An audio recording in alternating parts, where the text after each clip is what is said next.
विविध भारती पुणे ठळक बातम्या. लोहपुरुष सरदार वल्लभभाई पटेल यांची 145वी जयंती आज देशभर राष्ट्रीय एकता दिवस म्हणून साजरी होत आहे.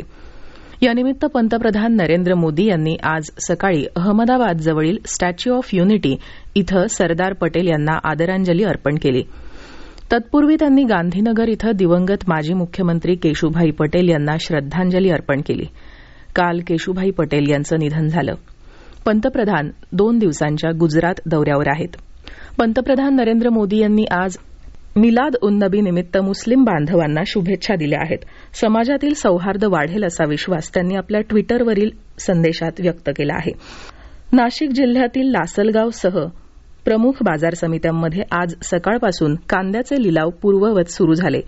केंद्र सरकारनं कांदा साठवणुकीवर मर्यादा आणल्यानं गेल्या 4 दिवसांपासून व्यापाऱ्यांनी लिलाव बंद ठेवले होते.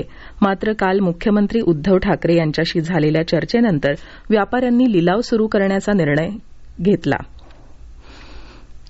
दरवर्षी दीपावलीच्या निमित्तानं पुण्यात विविध भागात साजऱ्या होणाऱ्या दिवाळी पहाट सांस्कृतिक कार्यक्रमांचं आयोजन केलं जातं. यंदा मात्र कोरोना प्रादुर्भावामुळे पुण्याचं वैशिष्ट्य मानल्या जाणाऱ्या या सांस्कृतिक परंपरेत खंड पडणार आहे.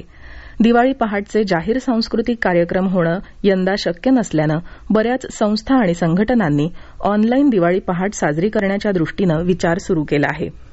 महाराष्ट्रातील शालेय विद्यार्थ्यांना उत्तेजन देण्यासाठी गणित विषयाची गोडी निर्माण होण्यासाठी राज्य शासनाच्या सहभागानं राज्य मराठी विकास संस्था आणि map epic communications private limited यांच्या संयुक्त विद्यमानं राज्यस्तरीय पाढे पाठांतर स्पर्धा आयोजित केली आहे. जिल्हा, विभाग आणि राज्य पातळीवर ही स्पर्धा घेतली जाणार आहे. या होत्या आतापर्यंतच्या ठळक बातम्या. आमच्या यानंतरच्या ठळक बातम्या उद्या सकाळी 8 वाजता.